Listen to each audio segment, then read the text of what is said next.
जय हिंद साथियों, good morning. देखिए, जितने बच्चे एसएससी जीडी का एग्ज़ाम दे रहे हैं, आपका एग्ज़ाम का लास्ट वीक चल रहा है, ठीक है ना, यानी कि 4-5 दिन लगभग और एग्ज़ाम में बचा हुआ है। तो आज के सेशन में हमारा प्रीवियस ईयर पेपर का ये अंतिम सेशन आज हम करने वाले हैं, अंतिम क्लास है, जो कि हमारा आज का लास्ट पेपर है। इस पेपर में देखिए हम 4 पेपर एक साथ डिस्कशन करेंगे, जिसमें टोटल 40 प्रश्न होने वाला है। आपको सभी प्रश्न का कमेंट में जवाब देते हुए चलना है। आपको प्रत्येक क्वेश्चन के लिए मात्र 10 सेकंड का समय दिया जाएगा। तो बिना टाइम गवाए चलिए सेशन को शुरू करते हैं। तो एक बार सभी बच्चे सेशन को जल्दी से लाइक करके एक बार अपने सभी साथियों के पास शेयर कर दिए जो जीडी का एग्जाम देने वाले हैं। तो चलिए आज का हिंदी का क्वेश्चन नंबर फर्स्ट देखते हैं। शाश्वत का विपरीतार्थक शब्द क्या होगा? अमर्त्य, अकिंचन, क्षणभंगुर या फिर अवनीश्वर। देखिए, शाश्वत का विलोम शब्द क्या हो जाएगा? ऑप्शन नंबर सी हो जाएगा, क्षणभंगुर हो जाएगा। अमर्त्य का क्या हो जाएगा? अमर्त्य का मर्त्य होता है। अकिंचन का क्या होता है? धनाढ्य होता है। क्या होता है? धन्याढ्य होता है। और अवनीश्वर का क्या होता है बच्चे? नश्वर होता है। क्या होता है? नश्वर होता है। स्क्रीनशॉट ले लेंगे और इसका रिवीजन जरूर से करेंगे। क्वेश्चन नंबर 2, कृत्रिम का विलोम शब्द क्या होगा? ध्यान रखेंगे, ये द मोस्ट इंपॉर्टेंट क्वेश्चन है, आपका एग्जाम में पूछा गया। प्राकृत, विकृत, प्रकृत या फिर प्रकृष्ट।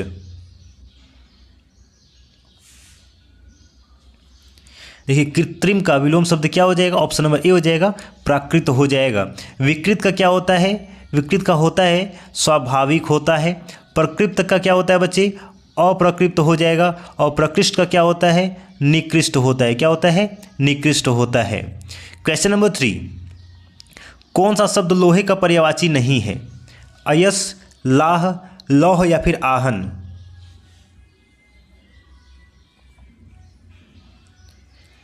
देखिए, लोहे की पर्यायवाची की बात करें तो अयस भी होता है, लौह भी होता है, आहन भी होता है। लेकिन बच्चे लाह आपका लोहे का पर्यायवाची नहीं है, यह आपका लाख का पर्यायवाची है। किसका है? लाख का पर्यायवाची है। क्वेश्चन नंबर 4, अज शब्द का पर्यायवाची क्या होगा? स्त्री, बकरा, पशु या फिर प्रारंभ।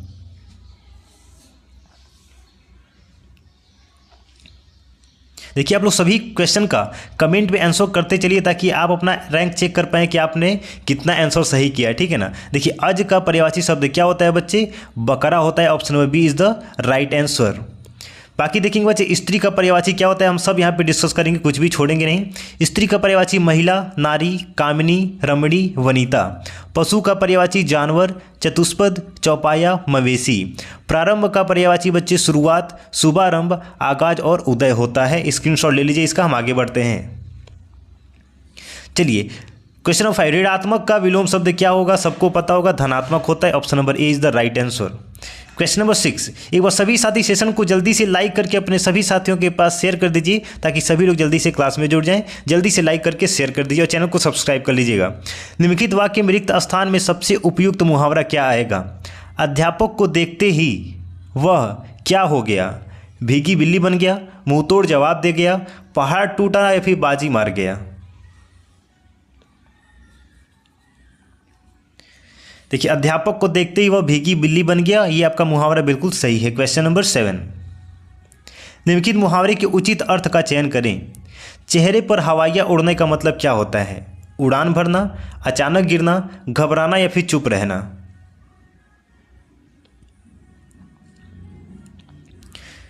देखिए, चेहरे पर हवाइयाँ उड़ना मतलब क्या हो जाता है बच्चे? चेहरे पर हवाइयाँ उड़ना मतलब घबराना हो जाएगा। Option number C is the right answer. Question number 8, मुझे आप पुराने पते पर पत्र दीजिएगा। अब ध्यान से देखिएगा इस क्वेश्चन को। मुझे आप पुराने पते पर पत्र दीजिएगा, इस वाक्य में दीजिएगा के स्थान पर उपयुक्त शब्द क्या होगा? भेजिएगा, लीजिएगा, सोचिएगा या फिर आइएगा। देखिए, इसको डिस्क्वालीफाई करते हैं। आइएगा होगा नहीं, पत्र को सोचिएगा नहीं भी होगा, लीजिएगा और भेजिएगा में होगा। तो देखिए, यहाँ पे पत्र देना नहीं होता है, पत्र भेजना होता है, ठीक है ना। मुझे आप पुराने पते पर पत्र भेजिएगा होगा। Option number A is the right answer. Question number 9, ऊपर की ओर जाने वाले को क्या कहेंगे? उपही, उरक्षत, ऊर्ध्वगामी या फिर अस्ताचल।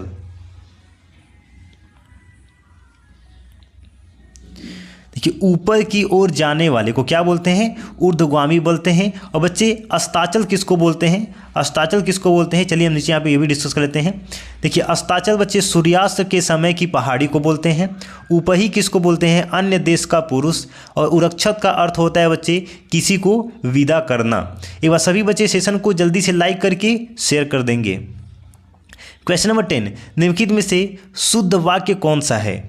राघव अपने मामे के साथ घूमने गया। देखिए मामे नहीं होता है, ये आपका गलत हो जाएगा।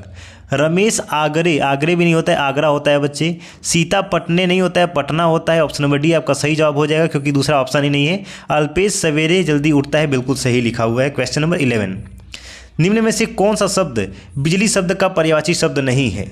चंचला, तटनी, दामिनी या फिर तड़ित?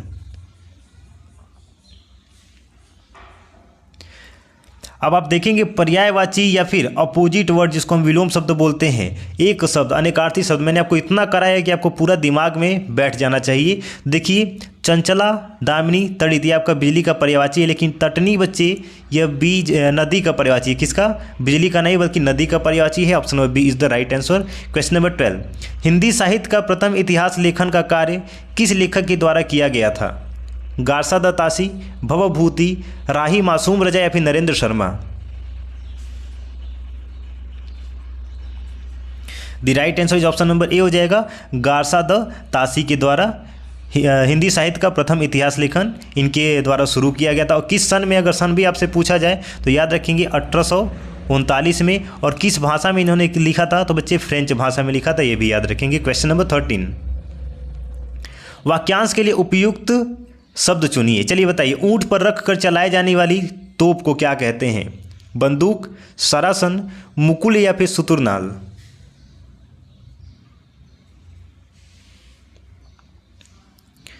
देखिए सुतुरनाल बोलते हैं, ऊंट पर रख कर चलाई जाने वाली तोप को सुतुरनाल बोलते हैं। Option number D is the right answer.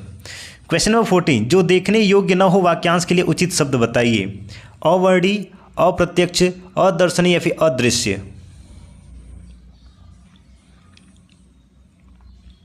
जो दिखने योग्य न हो उसको क्या बोलते हैं बच्चे? अदर्शनीय बोलते हैं। Option number C is the right answer. अवर्णी किसको बोलते हैं? चलिए नीचे में यहाँ पे डिस्कस कर लेते हैं। अवर्णी किसको बोलते हैं? जिसका वर्णन न हो सके। अप्रत्यक्ष का अर्थ होता है जो प्रत्यक्ष न हो, और अदृश्य का मतलब क्या होता है बच्चे? जो दिखाई न दे। क्वेश्चन नंबर 15, विलोम शब्दों का निम्न में से कौन सा युग्म सुमेलित नहीं है? 3 जोड़ा सही है, एक आपका गलत है, कौन सा? चलिए देखते हैं। अपना का क्या होता है? पराया होता है, बिल्कुल सही। आस्था का अनास्था सही है।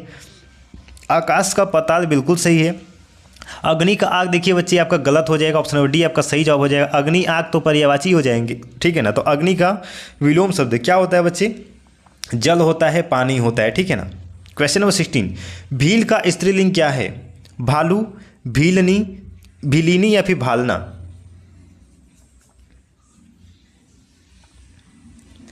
देखिए भील का स्त्रीलिंग क्या होता है बच्चे? ऑप्शन नंबर बी हो जाएगा, भीलनी होता है। Option number b is the right answer. Question number 17, स्त्रीलिंग पुल्लिंग का कौन सा जोड़ा सही नहीं है? चलिए चेक करते हैं। देव का देवी सही है, मामा का मामी ये भी सही है, गधा का गधी ये भी सही है। देखिए कांत का कांति नहीं होता है। Option number C is the right answer हो जाएगा। कांत का कांति नहीं बल्कि क्या होता है बच्चे? कामता होता है। क्या होता है? कामता होता है। क्वेश्चन नंबर 18, चक्रपाणी में कौन सा समास है? अव्ययी भाव, बहुव्रीहि, कर्मधारय या फिर तत्पुरुष?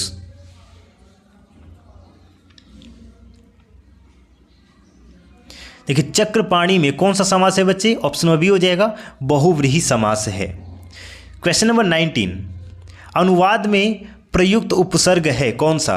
अ, अन, अव या फिर अनु? देखिए वाद में हमारा अनु आपका उपसर्ग लगा हुआ है तो अनुवाद हुआ है। Option number D is the right answer.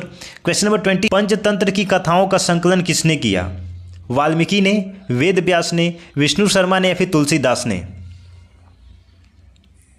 इस प्रश्न का आंसर देने से पहले सभी बच्चे बताएंगे। हमने यहाँ पे 20 प्रश्न का डिस्कशन किया, आपने कितने प्रश्न का राइट आंसर किया है? सभी लोग कमेंट में लिख के जरूर से बताएंगे सर मैंने 20 में से इतने प्रश्न का सही जवाब दिया है।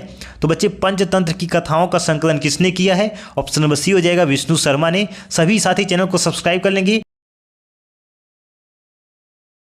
निम्नलिखित में से ढुलमुल शब्द का विलोम शब्द क्या होगा? त्याज, गृहीत, चंचल या फिर दृढ़? ढुलमुल का विलोम शब्द देखिए आप लोग सभी लोग कमेंट में आंसर करते रहिए, ठीक है ना। ढुलमुल का विलोम शब्द क्या हो जाएगा बच्चे? दृढ़ हो जाएगा। ऑप्शन नंबर डी आपका सही जवाब हो जाएगा। त्याज का क्या होता है बच्चे? अत्याज हो जाएगा। क्या हो जाएगा? अत्याज हो जाएगा। गृहीत का विलोम शब्द क्या होता है? गृहीत का क्या होता है बच्चे, तो अग्रहण होता है। और चंचल का क्या हो जाएगा बच्चे, चंचल का विलोम शब्द स्थिर होता है। क्या होता है, स्थिर होता है। स्क्रीनशॉट ले लेंगे, उसका रिवीजन जरूर से करेंगे। क्वेश्चन नंबर 2, निम्नलिखित में से विलोम शब्दों का कौन सा युग्म सही है। इसमें एक आपका सही है, बाकी 3 गलत है। चलिए देखते हैं कौन सा। अव्यवस्था का कुव्यवस्था नहीं होता है बच्चे, सुव्यवस्था होता है। क्या होता है, सुव्यवस्था होता है। अव्यर्थ का सार्थक नहीं होता है, व्यर्थ होता है। क्या होता है, व्यर्थ होता है। व्यष्टि का समष्टि, बिल्कुल आपका ऑप्शन नंबर सी एकदम सही जवाब हो जाएगा। व्यष्टि का समष्टि होता है। और संकीर्ण का बच्चे अविस्तीर्ण नहीं होता है, इसका क्या हो जाएगा, विस्तृत होता है। क्या होता है, विस्तृत होता है। क्वेश्चन नंबर 3, निम्नलिखित में यमुना का पर्यायवाची शब्द नहीं है। कालिंदी, अर्कजा, कुलंकषा या फिर कृष्णा। देखेंगे बच्चे, कालिंदी, अर्कजा और कृष्णा तीनों आपका यमुना का पर्यायवाची है, लेकिन बच्चे कुलंकषा आपका यमुना का नहीं, ये किसका पर्यायवाची है बच्चे, नदी का पर्यायवाची है। तो ऑप्शन नंबर सी आपका बिल्कुल सही जवाब हो जाएगा। क्वेश्चन नंबर 4, पतित शब्द किसका पर्यायवाची है। अधर्म, अधर्मी, अत्याचार या फिर उपयुक्त में से कोई नहीं। देखिए, पतित किसका पर्यायवाची है बच्चे, अधर्मी का पर्यायवाची है। Option number b is the right answer. अधर्म का पर्यायवाची क्या होता है बच्चे, अन्याय हो जाएगा। क्या हो जाएगा, अन्याय हो जाएगा, पाप हो जाएगा। अत्याचार का पर्यायवाची क्या होता है बच्चे, हिंसा हो जाएगा। क्या हो जाएगा, हिंसा हो जाएगा। क्वेश्चन नंबर 5, एक बार सभी बच्चे सेशन को लाइक करके सभी साथी व शेयर कर देंगे। निम्नलिखित में से किस विकल्प में वाक्यांश व उससे संबंधित शब्द अशुद्ध है। देखिए, 3 आपका इसमें सही और 1 गलत है। कौन सा, चलिए पहचानते हैं। जिसका जन्म पहले हुआ हो अग्रज कहते हैं, बिल्कुल सही। जिसका जन्म पीछे यानी कि बाद हुआ उसको अनुज कहते हैं, बिल्कुल सही। जो पहले दे दिया जाए, देखिए यही तो आपका गलत है बच्चे। अग्रणी किसको बोलते हैं, अग्रणी उसको बोलते हैं जो हर काम में आगे हो। क्या होता है, जो हर काम में आगे हो उसको अग्रणी बोलते हैं। यही आपका अशुद्ध था। ऑप्शन नंबर सी आपका बिल्कुल सही जवाब हो जाएगा।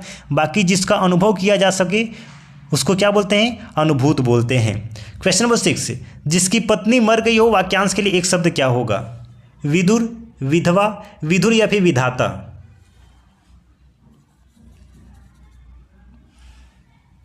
जिसकी पत्नी मर गई हो, विधवा पे टिक मत लगा दीजिएगा, विधुर होता है। और जिसका पति मर गया उसको क्या बोलते हैं, विधवा बोलते हैं। ठीक है ना। और बच्चे विदुर किसको बोलते हैं, विदुर किसको बोलते हैं बच्चे, जो सलाहकार हो। क्या हो, जो सलाहकार हो। और विधाता किसको बोलते हैं बच्चे, सृष्टि को बनाने वाला। कौन, सृष्टि को बनाने वाला। जैसे ब्रह्मा जी को हम क्या बोलेंगे, विधाता बोलेंगे। क्वेश्चन नंबर 7, निम्नलिखित में से पुल्लिंग स्त्रीलिंग का कौन सा युग्म अशुद्ध है। 3 आपका सही और 1 गलत। कौन सा, देखिए, मौसा का मौसी एकदम सही है। तपस्वी का तपस्विनी सही है। स्वामी का स्वामिनी एकदम सही। गेंडा का गेंडी नहीं बच्चे, मादा गेंडा होता है। क्या होता है, मादा गेंडा होता है। ऑप्शन नंबर डी आपका बिल्कुल सही जवाब हो जाएगा। क्वेश्चन नंबर 8, निम्नलिखित में से किस वाक्यों में लिंग संबंधी अशुद्धि है। चलिए पढ़ के देखते हैं, यानी कि वर्जन में इसमें दिक्कत है। कौन सा देखते हैं भाई। मेरे मित्र की पत्नी विदुषी है, ठीक है। गंगा पतीत की पावनी नदी है, एकदम ठीक है। रामायण हमारी भक्ति, भाई हमारी तो होगा नहीं, देखिए यही तो मिल गया। रामायण हमारा भक्ति ग्रंथ है। ऑप्शन नंबर सी आपका बिल्कुल सही जवाब हो जाएगा। रामायण हमारी नहीं, हमारा ग्रंथ ही है। Option number C is the right answer. Question number 9, जो छीड़ ना हो सके, वाक्यांश के लिए उचित शब्द क्या होगा। अखंडित, अक्षय, अखंडनीय या फिर अटूट।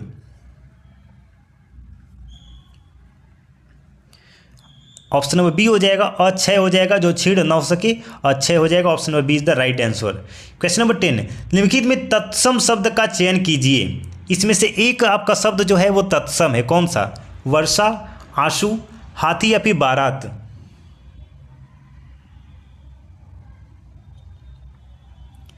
देखेंगे बच्चे, आपका जो वर्षा है ना, ये आपका तत्सम है। बाकी बच्चे देखिए यहाँ पे आंसू, हाथी, बारात, ये तीनों आपके क्या हैं, तीनों आपका क्या है बच्चे, तद्भव शब्द है। कौन सा है, तद्भव शब्द है। क्वेश्चन नंबर 11, सतनारी का सही संधि रूप क्या होगा और सतनारी में कौन सी संधि है। सन्नारी, सतनारी, सन्नारी या फिर सन्नरी। ऑप्शन नंबर सी हो जाएगा, सन्नारी हो जाएगा। सतनारी में कौन सी संधि है, सतनारी का संधि रूप क्या हो जाएगा, सन्नारी हो जाएगा। और इसमें कौन सी संधि है बच्चे, तो व्यंजन संधि है। कौन सी, व्यंजन संधि है। क्वेश्चन नंबर 12, निम्नलिखित में से कौन सा संधि विच्छेद सही है। उपधन इंद्र, देवधन ईश, चंद्रधन उदय या फिर ये सभी?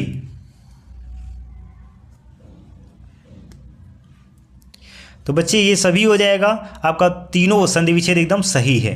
क्वेश्चन नंबर 13, कुलश्रेष्ठ में कौन सा समास है? कर्मधारय, तत्पुरुष, द्वंद्व या फिर द्विगु?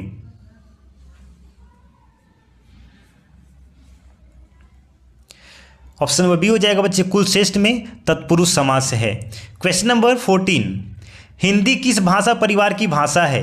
द्रविड़, चीनी तिब्बती, भारोपी या फिर ऑस्ट्रिक? अब हिंदी की बात करें तो ज़्यादा सोचने की जरूरत नहीं है, भारोपी हो जाएगा। Option number C is the right answer. Question number 15, Hindi भाषा का जन्म हुआ है लौकिक संस्कृत से, वैदिक संस्कृत से, पाली प्राकृत से या फिर अपभ्रंश से? अगर आप डेली क्लास अटेंड करते हैं तो तुरंत बता देंगे अपभ्रंश से हुआ है। और कौन से अपभ्रंश से? तो सौरसेनी अपभ्रंश से। कौन से? सौरसेनी अपभ्रंश से हिंदी भाषा का विकसित हुआ है। क्वेश्चन नंबर 16, जाके पाओ न फटे बिवाई, सो क्या जाने पीर पराई का अर्थ क्या होता है? जिसके ऊपर बीतती है वही जानता है, दूसरे के कष्ट को अनुभव करना, कठोर होना या फिर दयालु होना?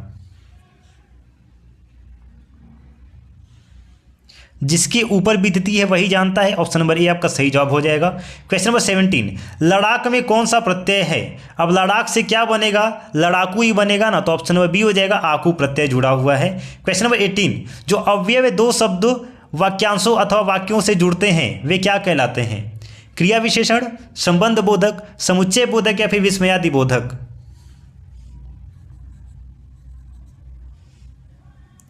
ऑप्शन नंबर सी हो जाएगा, समुच्चय बोधक। क्वेश्चन नंबर 19, जो अव्यय हर्ष, शोक, आश्चर्य, तिरस्कार तथा संबोधन आदि मनोभावों को प्रकट करें वो क्या कहलाते हैं? क्रिया विशेषण, संबंध बोधक, समुच्चय बोधक या फिर विस्मयादि बोधक? ऑप्शन नंबर डी हो जाएगा, विस्मयादि बोधक। क्वेश्चन नंबर 20, वैसे अव्यय जो वाक्य में किसी शब्द या पद के बाद लगकर उसके अर्थ में विशेष बल देते हैं उन्हें क्या कहते हैं? तो बच्चे ऑप्शन नंबर बी हो जाएगा, निपात कहते हैं। Option number b is the right answer. चलिए, अर्जन शब्द का विलोम है अर्जित, व्ययन, अमृत या फिर अनर्थ? अर्जन का विलोम क्या हो जाएगा साथी? व्ययन हो जाएगा। Option number B. स्क्रीनशॉट लेते जाएंगे और सोने से पहले आपको रिवीजन जरूर से करना है, ठीक है? रिवीजन नहीं करेंगे तो पढ़ने का आपको कोई फ़ायदा नहीं होगा। चलिए, प्रश्न नंबर 2, अनुसूचित विकल्प जोड़ा कौन सा है?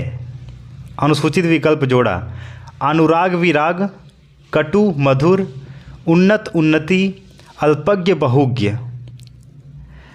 अब बच्चे आप ध्यान से देखेंगे तो ये विलोम शब्द है सबका। देखिए, अनुराग का विराग होता है, कटु का मधुर होता है, अल्पज्ञ का बहुज्ञ होता है, लेकिन उन्नत का उन्नति नहीं होता है।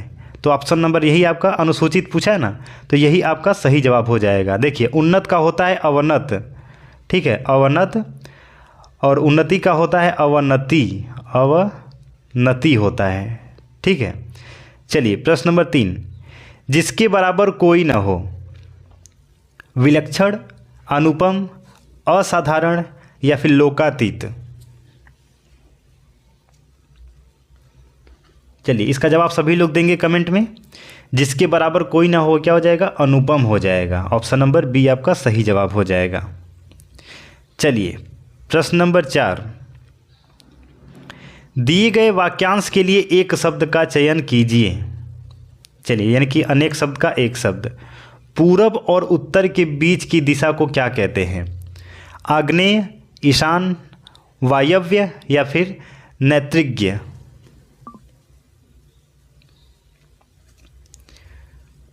तो साथियों, पूरब और उत्तर के बीच के दिशा को हम क्या बोलते हैं? ईशान बोलते हैं। क्या बोलते हैं? ईशान। ये इंपॉर्टेंट है, एसएससी जीडी एमटीएस में बहुत बार ये क्वेश्चन देखा गया है, स्क्रीनशॉट ले लेंगे। चलिए, आँख का पर्यायवाची, सभी साथी इसका कमेंट में जवाब देंगे। लोचन, पावक, वसन, प्रभा? ऑप्शन पढ़े होंगे तो पहले ही आपको इसका जवाब मिल गया होगा। देखिए, आँख का क्या होता है? लोचन होता है। ऑप्शन नंबर बी सही, ऑप्शन नंबर ए सही जवाब हो जाएगा। चलिए, इनमें से शुद्ध वर्तनी का शब्द है, यानी कि एक शब्द ऐसा है जो सही है, बाकी सब गलत हैं। चलिए, ऑप्शन नंबर ए ज्योत्सना, बी ज्योतसना, सी ज्योत्सना, डी ज्योत्सना। देखिए पढ़ने में सब एक जैसा है, लेकिन इसमें से सही वर्तनी कौन सा है ये आपको चूज करना है। ज्योतना को हम कैसे लिखते हैं? ऑप्शन नंबर सी, ज्योत्सना लिखते हैं हम। ऑप्शन नंबर सी आपका सही जवाब हो जाएगा। अंधे के हाथ बटेर लगना। चलिए, अंधा भी अपना लक्ष्य प्राप्त कर सकता है, अंधेरे में कोई वस्तु मिल जाना, अब पात्र को बड़ी सफलता मिलना, या फिर मुसीबत पर मुसीबत आना। चलिए बताइए इसका जवाब क्या हो जाएगा? अंधे के हाथ बटेर लगना। अब देखिए, अंधे के हाथ बटेर यानी कि अपात्र की बड़ी सफलता मिलना। ऑप्शन नंबर सी हो जाएगा, अपात्र की बड़ी सफलता मिलना। चलिए क्वेश्चन नंबर 8, खराद पर चढ़ना का अर्थ कौन सा विकल्प है? शत्रु के आमने सामने आना, कठिनाई में पड़ना, जांच में आना, या फिर सच्चाई का सामना करना। तो खराद पर चढ़ना मतलब उसकी जांच हो चालू हो गई, यानी कि जांच में आना। ऑप्शन नंबर सी आपका सही जवाब हो जाएगा। चलिए अगला प्रश्न। चलिए, इसमें निर्देश दिया गया है, साथ ही हिंदी में आपको निर्देश जरूर पढ़ना है। दिए गए विकल्पों में से सही चयन करके रिक्त स्थान भरना है हमको। चलिए देखते हैं क्या है। विचार तो सबके भीतर होते हैं, लेकिन उन विचारों का एक देना हर किसी के बस की बात नहीं। क्या देना? दिशा, पुष्टि, मार्ग, या फिर दृढ़ता। अब देखिए, विचार तो सबके भीतर होते हैं, लेकिन उन विचारों को एक दिशा देना, यानी कि ऑप्शन नंबर ए, हर किसी के बस की बात नहीं। चलिए अगला प्रश्न, तुम कहाँ जा रहे हो? वाक्य का प्रकार स्पष्ट कीजिए। यह कौन सा वाक्य है? चलिए क्लास 4 का ये क्वेश्चन है। विधिवाचक, प्रश्नवाचक, निषेधवाचक, या फिर विस्मयवाचक। तुम कहाँ जा रहे हो, इस सवाल का जवाब आप लोग कमेंट में देंगे। मैं इसका जवाब आपको नहीं बताऊंगा क्योंकि बहुत ही सरल क्वेश्चन है। तो चलिए इसका कमेंट में जवाब सब लोग देंगे। जिसको प्राप्त न किया जा सके उसको क्या बोलेंगे? चलिए सभी लोग कमेंट में इसका जवाब देंगे। दुष्कर, दुर्लभ्य, अलभ्य, या फिर दुष्प्राप्य। जिसको प्राप्त न किया जा सके उसको हम क्या बोलेंगे? दुष्प्राप्य बोलेंगे। ऑप्शन नंबर डी आपका सही जवाब हो जाएगा। स्क्रीनशॉट लेते जाएंगे और सोने से पहले इसका रिवीजन जरूर करेंगे। रिवीजन नहीं करेंगे तो आप कितना भी मन से पढ़ेंगे, कितना भी दिल से पढ़ेंगे, वो आप भूल जाएंगे। चलिए क्वेश्चन नंबर 2, मन को आनंदित करने वाला, मोहित, प्रिय, श्रेयस, या फिर मनोरंजक। मन को आनंदित करने वाले को क्या बोलते हैं? मनोरंजक बोलते हैं। ऑप्शन नंबर डी आपका सही जवाब हो जाएगा। चलिए अगला प्रश्न, समुद्र में लगने वाली आग को क्या कहते हैं? जठराग्नि, दावाग्नि, बड़वाग्नि, या फिर वनाग्नि। समुद्र में लगने वाली आग बड़वाग्नि हो जाता है। ऑप्शन नंबर सी आपका सही जवाब हो जाएगा। चलिए फिर से निर्देश दिया गया है, निर्देश को पहले पढ़ते हैं क्या लिखा है। प्रश्न संख्या 79 से 81 दिए गए शब्दों का उपयुक्त विलोम बताना है। अच्छा ठीक है, चलिए विलोम शब्द इसका बताना है। चलिए यथार्थ का विलोम शब्द क्या होगा? स्वप्न, विचार, उड़ान, या फिर कल्पना। यथार्थ का सभी साथी कमेंट में जवाब देते चलेंगे। तो यथार्थ का विलोम शब्द क्या हो जाएगा? ऑप्शन नंबर डी, कल्पना हो जाएगा। एक बार जितने भी बच्चे क्लास को देख रहे हैं सभी लोग सेशन को लाइक कर देंगे और इसको शेयर कर देंगे। चलिए यौवन का विलोम शब्द क्या हो जाएगा? जीत, मृत्यु, पराजय, या फिर जरा। तो साथी यौवन का विलोम शब्द का क्या हो जाएगा? ऑप्शन नंबर डी, जरा हो जाएगा। स्क्रीनशॉट लेते जाएंगे। प्रतिवादी विलोम शब्द बताना है। आरोपी, संवादी, विपक्षी, या फिर वादी। और साथ ही देखिए वादी का विलोम शब्द प्रतिवादी होता है, तो ऑप्शन नंबर डी आपका सही जवाब हो जाएगा, प्रतिवादी का वादी। चलिए फिर से निर्देश आपको पढ़ना है। प्रश्न संख्या 82 से 84 दिए गए वाक्यों में से कुछ में त्रुटियां हैं, कुछ ठीक हैं। वाक्य के जिस भाग में त्रुटियां हैं उसके उत्तर के रूप में चयन करें। यदि वाक्य में कोई त्रुटि ना हो तो कोई त्रुटि वाले विकल्प का चयन करें। चलिए देखते हैं प्रश्न क्या है। खुले हुए भोजन पर मक्खियाँ हर क्षण भिनभिनाती हुई रहती हैं। अच्छा, यानी कि इस सेंटेंस में कौन से भाग में गलती है आपको बताना है। ए, कोई त्रुटि नहीं, बी, भिनभिनाती हुई रहती हैं, सी, खुले हुए भोजन पर, या फिर डी, मक्खियाँ हर क्षण। अब साथी देखिए, खुले हुए भोजन पर मक्खियाँ हर क्षण भिनभिनाती हुई रहती हैं। देखिए, भिनभिनाती हुई रहती हैं, ये ऐसा नहीं है। अगर आप डेली सेंटेंस में ये बोलते हैं तो आपका क्या हो जाएगा, हर क्षण मक्खियाँ भिनभिनाती रहती हैं, ऐसा आपका सही होगा। तो यानी कि बी नंबर में गलती है, तो ऑप्शन नंबर बी आपका सही जवाब हो जाएगा। ध्यान से क्वेश्चन पढ़ेंगे तो बहुत ही आसानी से आंसर दे पाएंगे। शीर्षक को चयन करते समय अवतरण में निहित भावों और विचारों की परख कर लेनी चाहिए।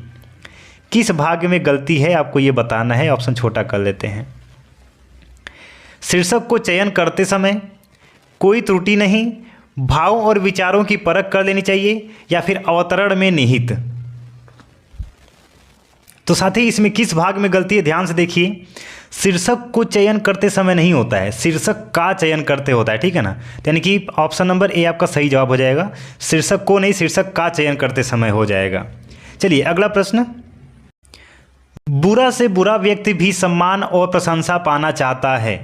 किस भाग में गलती है। ए, पाना चाहता है, बी, बुरा से बुरा व्यक्ति भी, सी, कोई त्रुटि नहीं, या फिर डी, सम्मान और प्रशंसा। सभी लोग ध्यान से सेंटेंस को पढ़ेंगे और बताएंगे किस भाग में गलती है। तो साथी देखिए, ऑप्शन नंबर बी आपका हो जाएगा, बुरा से बुरा व्यक्ति भी। चलिए अगला प्रश्न। इसमें फिर से आपको निर्देश दिया गया है, निर्देश पढ़ते हैं।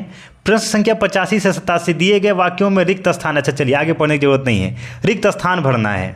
जितना जल्दी आप क्वेश्चन समझ लेंगे आपका टाइम बचेगा।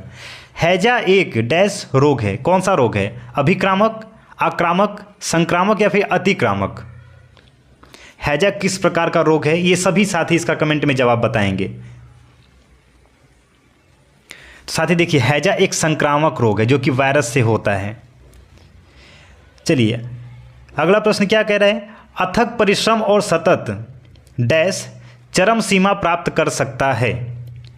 व्यवसाय, अव्यवसाय, स्वभाव, या फिर मनमाने व्यवहार से। तो देखेंगे ध्यान से, अथक परिश्रम और सतत अव्यवसाय चरम सीमा प्राप्त कर सकता है। चलिए आपका ऑप्शन नंबर बी सही जवाब हो जाएगा। अगला प्रश्न देखते हैं। भावत कृपा से मुख भी डैश हो सकता है। बधिर, वाचाल, अभिज्ञ, या फिर विज्ञ। तो भगवत कृपा से मुख भी वाचाल हो सकता है। ऑप्शन नंबर बी आपका सही जवाब हो जाएगा। चलिए फिर से निर्देश पढ़ते हैं। प्रश्न संख्या 96 से 97 दिए गए मुहावरों और लोकोक्तियों के अर्थ बताने के लिए 4 विकल्प दिए गए हैं। चलिए मुहावरे का अर्थ बताना है। न सावन सूखे न भादो हरे, इसका सही अर्थ क्या होगा। सुख दुख का भेद न जानना, सदैव प्रसन्न रहना, सदैव एक सी मानसिक स्थिति में रहना, या फिर सदैव दुखी रहना। सभी लोग इसका जवाब देंगे। तो साथ ही इसका जवाब क्या हो जाएगा। न सावन सूखे न भादो हरे, सदैव एक सी मानसिक स्थिति में रहना। चलिए सभी साथी एक बार क्लास को लाइक जरूर से कर देंगे और सेशन को शेयर कर देंगे। जिसने सब्सक्राइब नहीं किया सब्सक्राइब कर लेंगे। डेली यहाँ पे जीके और हिंदी का पिछले साल में आए हुए पेपर का डिस्कशन यहाँ पे करते हैं। चलिए पानी पीकर सोना क्या हो जाएगा। स्वार्थ की बात करना, पानी पीकर अमंगल चाहना, हर घड़ी दूसरे का अमंगल चाहना, या फिर हंसी उड़ाना। तो देखिए पानी पीकर सोना कोसना क्या हो जाएगा। हर घड़ी दूसरे को अमंगल चाहना, पानी पी पी कर कोसना, यानी कि हर घड़ी दूसरे का कुछ बुरा ही चाहना। चलिए अगला फिर से देखिए निर्देश दिया गया है, क्या है निर्देश पढ़ते हैं। प्रश्न संख्या 98 से 100 दिए गए शब्दों के पर्याय, यानी कि चलिए पर्यायवाची शब्द बताना है, समानार्थक शब्द। चलिए सुगंध का पर्यायवाची क्या हो जाएगा, सभी बच्चे कमेंट में बताएंगे। सौरभ, चंदन, केसर, या फिर इत्र। तो बच्चे सुगंध का पर्यायवाची सौरभ हो जाएगा। बहुत ही प्यारा सा क्वेश्चन। बादल का पर्यायवाची आप बताएंगे, मैं इसका कमेंट में मैं आपको इसका आंसर नहीं बताऊंगा, बहुत ही सरल है। सभी बच्चे कमेंट में बताएंगे बादल का पर्यायवाची अम्बुधि, अम्बुज, पयोध या फिर पयोद। इसका जवाब सभी बच्चे कमेंट में देंगे। चलिए अगला प्रश्न, जंगल का पर्यायवाची क्या हो जाएगा, ये भी आप कमेंट में बताएंगे, मैं इसका नहीं बताऊंगा। कुसुम, बाग, द्रुमदल या फिर कानन। सभी बच्चे इन दोनों क्वेश्चन का जवाब देंगे। क्वेश्चन क्या था, मैं छोटा कहता हूँ, बादल का पर्यायवाची और जंगल का पर्यायवाची आप कमेंट में करके आंसर बताएंगे। दिए गए विकल्पों में से अवनी का विरुद्धार्थी शब्द चुनिए। विरुद्ध मतलब एक शब्द इसमें से अलग है, बाकी सेम है। अमन, चक्षु, अग्नि या फिर अंबर। देखिए अमन भी होता है, चक्षु भी होता है, अग्नि भी होता है, लेकिन अंबर नहीं होता है, तो अंबर आपका सही जवाब हो जाएगा। चलिए, उत्थान का विलोम शब्द क्या है, प्रस्थान, पतन, विस्थापन या फिर अनुत्थान। चलिए उत्थान का क्या हो जाएगा, ऑप्शन नंबर बी, पतन हो जाता है। चलिए प्रश्न नंबर 3, अपने जीवन पर स्वयं लिखी कथा वाक्यांश के लिए एक शब्द होगा। रेचा चित्र, संस्मरण, आत्मग्लानि या फिर आत्मकथा। अपने जीवन पर स्वयं लिखी गई कथा को क्या बोलते हैं साथी, ऑप्शन नंबर डी, आत्मकथा बोलते हैं। आज हमारे पास समय थोड़ा कम है, इसलिए थोड़ा क्लास को हमको फास्ट करना पड़ रहा है। एक बार सभी साथी क्लास को लाइक कर देंगे और एक बार शेयर कर देंगे सभी दोस्तों के पास। चलिए, आकाश का पर्यायवाची शब्द नहीं है, गगन, नभ, अंबर या फिर अवनी। तो साथी आकाश का पर्यायवाची शब्द क्या है, देखिए गगन भी है, नभ भी है, अंबर भी है, अवनी नहीं है। स्क्रीनशॉट ले लेंगे और सोने से पहले इसका रिवीजन डेली आपको करना है। निम्न में से समानार्थी शब्द कौन कौन सा, एक सेकेंड, निम्न में से समानार्थी शब्द का कौन सा जोड़ा नहीं है। दांत, दंत, रदन, झंडा, ध्वज, पताका, कमल, अम्बु, आब, चांद, राकेश, राशि। यानी ये पर्यायवाची दिया गया है, इसमें से एक जोड़ा सही नहीं है, वो कौन सा है। देखिए दांत का दंत और रदन भी होता है, झंडा का ध्वज और पताका भी होता है, चांद का राकेश और राशि होता है, कमल का अम्बु और आब नहीं होता है। ऑप्शन नंबर सी आपका सही जवाब हो जाएगा। चलिए, नीचे दिए गए शब्दों में से किसकी वर्तनी शुद्ध है, यानी कि शुद्ध शब्द कौन सा है। द्वारका, पूज्यानिया, अंतर्ध्यान या फिर अहिल्या। तो साथी देखिए द्वारका ऐसे ही लिखा जाता है, ठीक है ना, बाकी सब आपका गलत लिखा गया है। चलिए, अक्ल का दुश्मन, चलिए बहुत हम ये सुने हैं, अक्ल का दुश्मन मुहावरे का अर्थ है मित्र, महापंडित, महामूर्ख या फिर शत्रु। देखिए अकल का दुश्मन यानी कि बुद्धि की बात कर रहे हैं तो महामूर्ख हो जाएगा। कान का कच्चा होना मुहावरे का अर्थ है बहरा होना, सुनी सुनाई बातों पर विश्वास करना, सभी पर अविश्वास करना या फिर कम सुनाई देना। देखिए कान का कच्चा होना मतलब सुनी सुनाई बातों पर विश्वास कर लेना। चलिए, दिए गए विकल्पों में सही विकल्प का चयन कर रिक्त स्थान को भरना है। यह देखिए डैश सोता है, डैश खोता है। देखिए ये तो बचपन से हम कहावत सुनते आए हैं, जो सोता है वो खोता है। देखिए यहाँ पे कहाँ पे ऑप्शन है आपका, देखिए डी नंबर में मिल जाएगा, जो सोता है वही खोता है। ऑप्शन नंबर डी आपका सही जवाब हो जाएगा। ये बहुत हम बचपन से कहानी सुनते आ रहे हैं। चलिए अगला क्वेश्चन, इसमें भी साथ ही रिक्त स्थान आपको भरना है। भारत विश्व की उन प्रथम सभ्यताओं में से है जहां सिक्कों का क्या शुरू हुआ था, विकार, प्रचलन, परिवर्तन या फिर उलटफेर। तो यहाँ पे सिक्कों का प्रचलन शुरू हुआ था। क्या शुरू हुआ था, प्रचलन। चलिए, जिस वाक्य में इसलिए और क्योंकि, लेकिन, परंतु आदि समुच्चय बोधक शब्द जुड़ते हैं उनको क्या बोलते हैं, संयुक्त वाक्य, मिश्र वाक्य, सरल वाक्य या फिर विधान वाक्य। देखिए जिस वाक्य में क्योंकि, लेकिन, परंतु, किंतु जुड़ता है उनको क्या बोलते हैं, संयुक्त वाक्य बोलते हैं। क्या बोलते हैं, संयुक्त वाक्य। ये इंपॉर्टेंट क्वेश्चन है, स्क्रीनशॉट ले लेंगे। निम्न वाक्य को संयुक्त वाक्य में परिवर्तित करें। पढ़ने के लिए अतिरिक्त वह लिखता भी है, वह पढ़ाई लिखाई कर लेता है, वह पढ़ाई लिखाई करता रहता है, दिए हुए वाक्य में परिवर्तन संभव नहीं है, या फिर वह केवल पढ़ता ही नहीं बल्कि लिखता भी है। इसका सही जवाब क्या क्या हो जाएगा, कमेंट में इसका जवाब देंगे। देखिए संयुक्त वाक्य अभी हम पढ़े हैं, किंतु परंतु बल्कि लेकिन परंतु, ये सब संयुक्त वाक्य में आता है। देखिए पढ़ने के अतिरिक्त वह लिखता भी है, यानी कि वह केवल पढ़ता ही नहीं बल्कि लिखता भी है। तो ये हो जाएगा ऑप्शन नंबर डी आपका सही जवाब हो जाएगा। चलिए प्रश्न संख्या 13, सप्तर्षि का सही संधि विच्छेद है। चलिए इसका जवाब आप देंगे कमेंट में, ऑप्शन पढ़िए और इसका जवाब दीजिए।